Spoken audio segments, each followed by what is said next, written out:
Welcome everyone to this briefing brought to you by the Israel Defense and Security Forum, IDSF. In Hebrew, our name is Habitchonistim. IDSF is the leading Israeli organization advocating for strong national security-oriented policies to guide the state of Israel.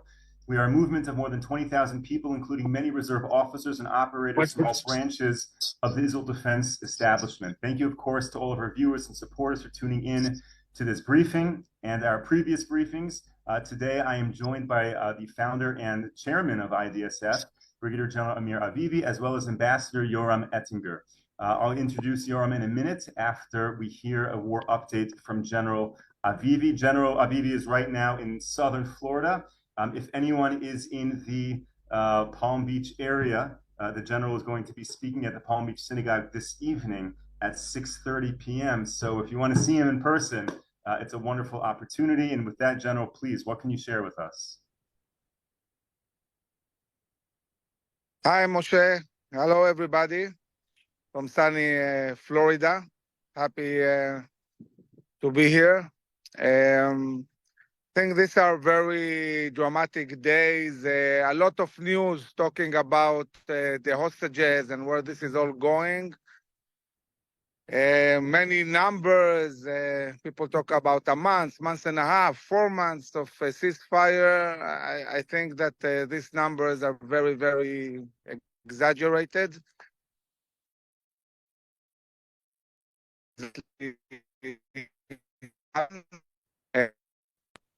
So we'll have to wait and see. Of Defense announced that they have destroyed, and this is the new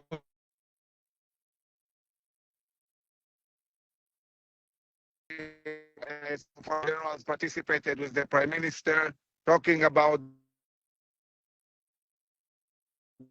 really operate in Rafah and get control of the Egyptian border.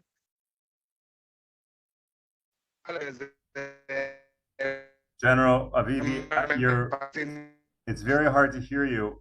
We're going to try to turn off your video, maybe just have the audio, and that'll make it easier to hear.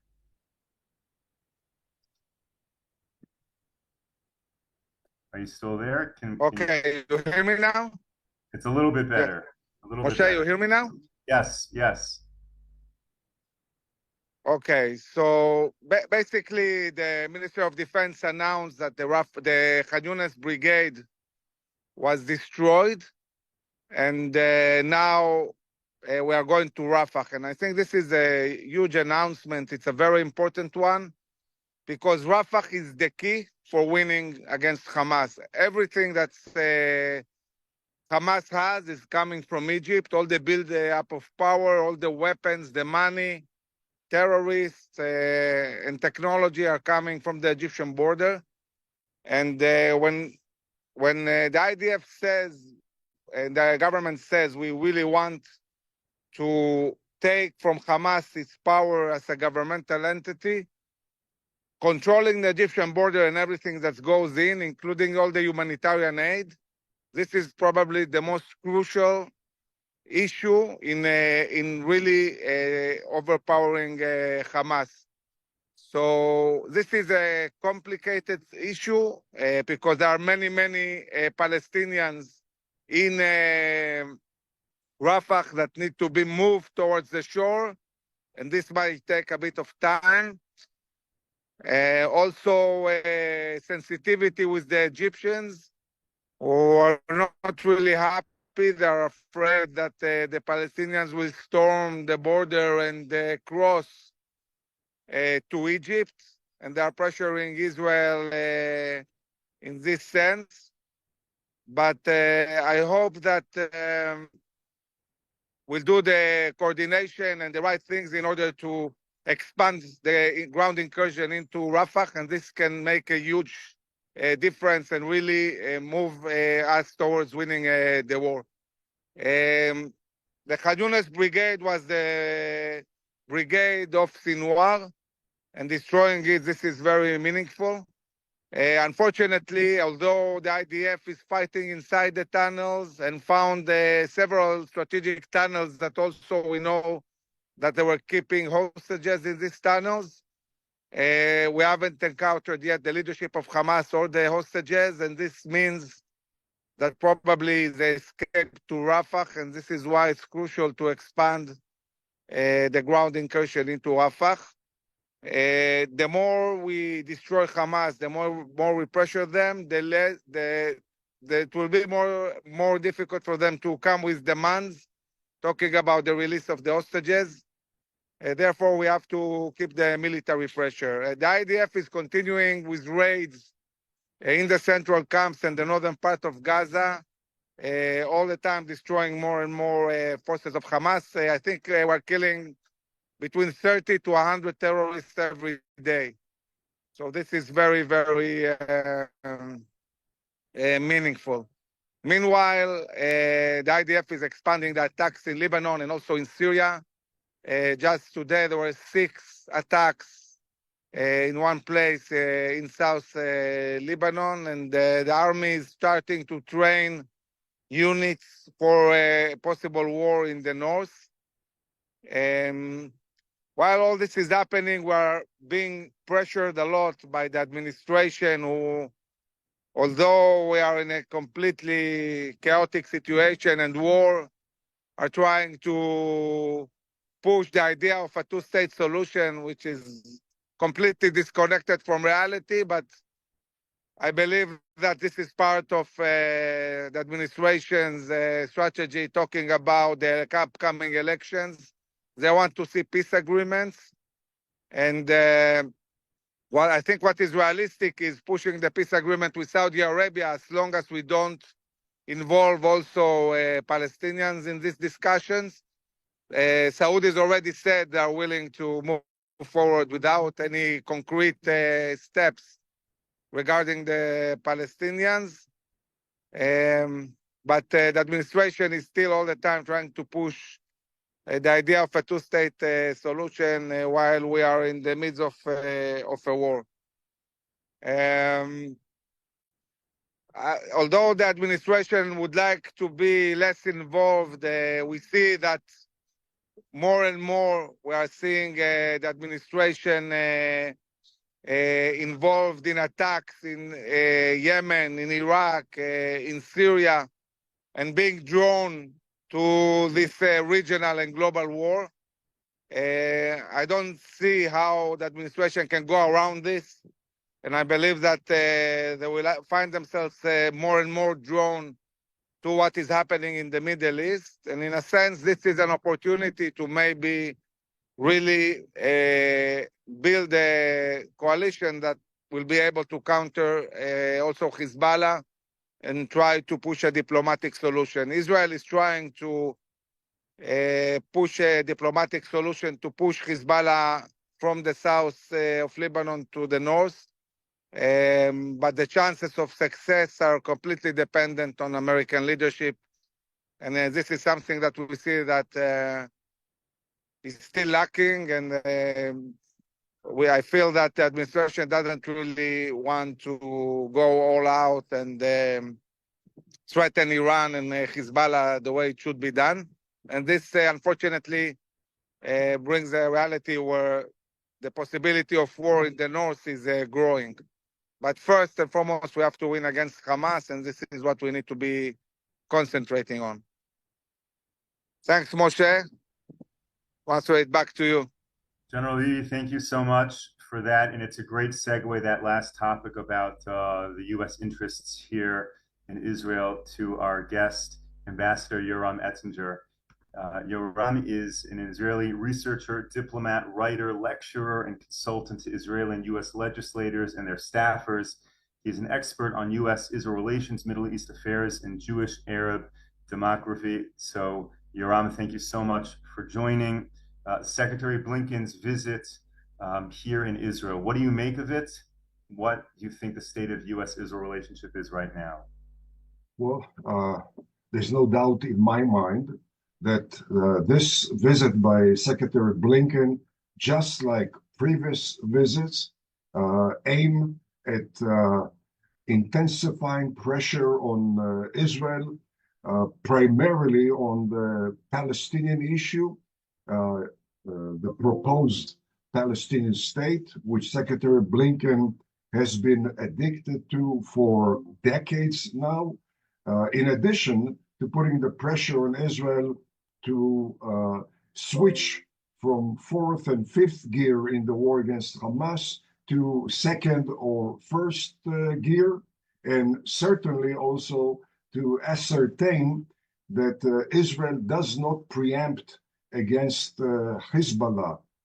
The interesting thing is that there is a very significant difference or gap between the position of Secretary Blinken on Israel and the position embraced by the various arms of the U.S. national security, the military, the intelligence, and primarily the U.S. military command here in the Middle East, or as they call it, the Central Command. And the difference is that as far as Israel or Israeli military Central Command, the collaboration is unprecedented. And it's not a collaboration which aims to assist Israel, it's a collaboration which aims to leverage the event for the benefit of both sides. The Central Command is studying the Israeli military battle tactics, whether it has to do with military medical element, whether it has to do with urban warfare or Air Force bombing intensity and maintenance and repairs and overhauling of the engines of F-15, F-16, etc. And certainly when it comes to intelligence, the collaboration with the U.S. has to do with the current war, as well as different U.S. military confrontations throughout the Middle East, which have been assisted by Israeli expertise, specifically or mostly intelligence. When it comes to Secretary Blinken, the focal point from his point of view is going to be, once again, his idea of establishing two states peacefully coexisting side by side, which is a reflection of the detachment from Middle East reality. Who does not want peaceful coexistence between Israel and the Palestinians, or between the Ayatollahs of Iran and every Sunni Arab country? The problem is that reality conflicts with that wishful thinking. And when it comes to Palestinian state, there is a dramatic gap between the position of Secretary of State on the one hand and the pro-American Arab countries on the other hand. Every single pro-American Arab country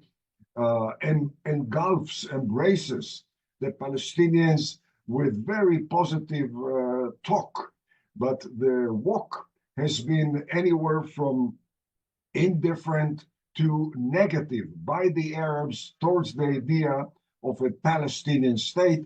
And the difference between Secretary of State position and the position upheld by every single pro-American Arab country has to do with the fact that Secretary Blinken bases his position on the idea of a Palestinian state on some future speculation. He speculates that the two states will peacefully coexist. He does base it on very peaceful diplomatic proclamations by Palestinians. On the other hand, the Arabs, the pro-American Arab countries, Saudi Arabia, the Arab Emirates, Bahrain, Morocco, Egypt, Jordan, etc., they don't preoccupy themselves with futuristic speculative scenarios. They are preoccupied with the actual track record of the Palestinians, especially in the inter-Arab sphere, and that record is replete with subversion and terrorism and treachery and ingratitude by the Palestinian leadership towards every single Arab country which hosted them and enabled them to act against Israel, Egypt in the 1950s, Syria in the 1960s, Jordan in 1968, 1970, Lebanon 1970 through 1982, and Kuwait in 1990 when Saddam Hussein invaded Kuwait, at that time the most generous Arab host of the Palestinians.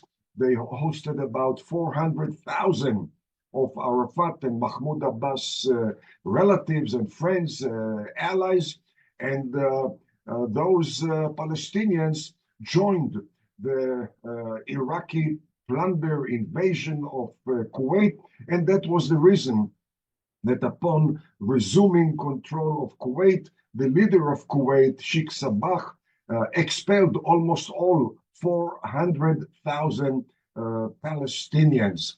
And the conclusion by Arabs is very obvious, that based on the track record of the Palestinians, they can expect another rogue regime in the Middle East should there be an independent Palestinian state. They have come to the conclusion that such a state would mean the demise of the pro-US Hashemite regime east of the river, which would transform Jordan into a non-controllable country with different terrorists competing over control of Jordan and creating ripple effects into the Arabian Peninsula, threatening the survival of every single pro-American, oil-producing Arab regime, which would be bonanza for the Ayatollahs of Iran, China, Russia, the Muslim Brotherhood, and quite a setback to the U.S. economy, U.S. homeland security, and U.S. national security. And in addition, they are also aware of the role played by the Palestinian leadership throughout the years in the global scene, the collaboration with Nazi Germany, Second World War, the collaboration with the Soviet bloc after Second World War, collaboration with Ayatollah Khomeini upon seizing power in Iran, collaboration with North Korea, very tight collaboration with the Muslim Brotherhood, with Venezuela, with Cuba. And their assumption, which I believe is realistic, is that should there be a Palestinian state, the Palestinians will allow expanded foothold by the Ayatollahs of Iran, by China and Russia in their territory, whether Gaza along the shore of the Mediterranean or in Judea and Samaria. And the Arabs are aware that the Palestinian track record means that they bite the hand that feeds them. They did bite the hand of the Egyptians and Syrians and Jordanians and Lebanese and Kuwaitis, etc., and they are going to bite the hand of the Americans who keep feeding them.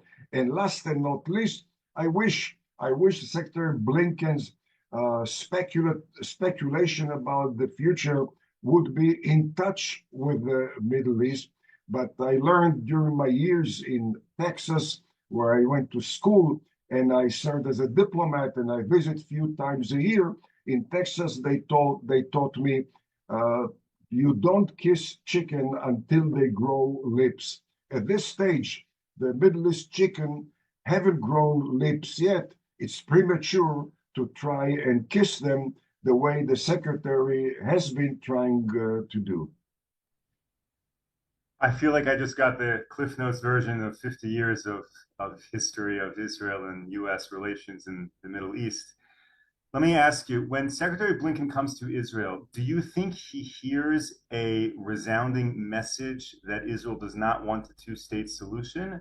Or does he meet with different diplomats and officials and he doesn't get that message? Meaning, is his insistence on a two-state solution coming from him and an administration, or is there an honest assessment based on who they're meeting with that it could actually succeed?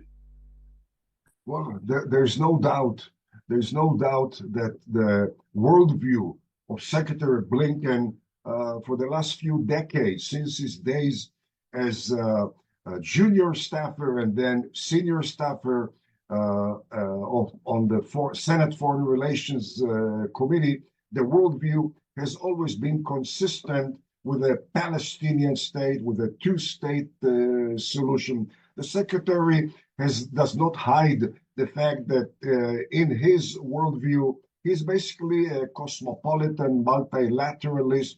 He wishes to establish common denominator between the U.S. and the UN, the U.S. and the Europeans, and those elements, especially the UN, are not consistent with, they're in conflict with the best interests of the U.S. as well as of Israel. So there's no doubt in my mind he will try to intensify the pressure on Israel. However, I don't want anyone to assume that I ignore the very tight collaboration with Israel. And Secretary Blinken undoubtedly plays a role in the fact that military systems are supplied to Israel, the ammunition is supplied to Israel, that at least so far, the U.S. does back Israel in the UN and other international forum. But this again has been the routine between U.S. and Israel. Presidential pressure on Israel side by side with expanding collaboration. And the collaboration in defiance of the pressure has been a result of reality. Reality is much stronger than wishful thinking or oversimplification of the Middle East. The Israeli capabilities, military high-tech capabilities are unique, not only in the Middle East, but are unique in the world. And the U.S. certainly wishes to minimize its military presence in the Middle East, but cannot ignore the fact that the Middle East has been an epicenter of anti-U.S. Islamic terrorism with a reach all the way to the U.S. homeland. And when they think about minimizing the military presence, they ask themselves, who is going to fill in the void? They cannot trust NATO, which has lost its will to flex a muscle. They cannot trust any Arab country. The only country they can trust has been Israel. And as I mentioned a few minutes ago, Israel has been a battle-tested laboratory for the U.S. military, as well as for the U.S. defense and aerospace industry. And Israel has been a unique multiplier of dollar and national security, which the U.S. cannot afford to give up, irrespective of disagreements over the issue of a Palestinian state or united Jerusalem. General Avivi, are you still with us? Can you hear me? I can hear you. Okay, I wanna just ask a question to you based on what Yoram just noted, that on the one hand, there is a very high level of collaboration between Israel and the U.S. on an operational military level. You know, Marines, Green Berets come over to Israel and train. And on the other hand, now there's this disconnect on this diplomatic kind of vision level. Do you think this disconnect could seep into the operations and the collaboration between the militaries, or is that so strong that there's nothing for Israel to worry about on that level? Yeah, so as you mentioned, Moshe, obviously on the military level, there is a very, very good cooperation with Central Command. We train together, we understand the challenges with Iran, and they are fighting almost every day with militias in Iraq and the Houthis in Yemen and so on. So they get it and they understand the challenges. Talking about the administration, I think that on one hand, as Yoram said, we are getting the umbrella we need in the Security Council. We're getting munitions, we are getting weapons, we're getting money, we're getting a lot of assistance. On the other hand, this administration, much like Obama's administration, is really fixated on the idea of the two-state solution as the one solution that will really bring peace. And we know this is not the case. And it's a challenge to really try and explain to the administration that this is a dead end. It's not going to happen, and certainly not the two-state solution they are pushing, which includes the withdrawal from the Jordan Valley, includes the withdrawal from Judean and Samaria. This is basically saying to Israel, eliminate yourself, cease to exist. And this is something, of course, we cannot do. The Israeli society is completely against, also the government. But there are politicians in Israel that, in order to appease the administration, would do anything. And this is very, very dangerous. And we have to be very alert and make sure that we don't do again the follies we have done in the last 30 years, which brought us to this terrible massacre and war that we're experiencing now. Thank you. We have about 2 minutes left. So Yoram, I want to ask you one final question, and we only have about a minute for the answer. But before I get to that, a lot of people are writing in the chat asking how they can hear General Avivi. I guess we have a lot of viewers right now in Southern Florida. So if you go tonight to Palm Beach Synagogue, 120 North County Road in Palm Beach, Florida at 6:30 p.m., you can hear him speak. That is the details. Palm Beach Synagogue this evening, 6:30 p.m. With that, Yoram, final question. Secretary Blinken's presence in Israel right now, is it helpful for the hostage situation, or does it just add more pressure and make things more complex? Well, the hostage situation depends solely and fully on Hamas. At this stage, Hamas is determined to have Israeli cessation of war, not just suspension, but cessation of war as a precondition for the release of hostages. And that basically means that it will have to be Israeli military pressure, military operation, which could snatch the hostages from the jaws of Hamas, and any pressure on Israel only strengthen Hamas and make them much tougher nut to crack. Thank you so much, Ambassador Yoram Ettinger. Thank you so much, Brigadier General Amir Avivi. Thank you, of course, to all of our viewers and supporters. Thank you very much. Thanks, Moshe. Absolutely. It's great to see the General back on our briefing. We've missed him this past week or so. We will be back with you tomorrow, 10 a.m. Eastern Time. Until then, stay safe, stay strong, take care, everyone.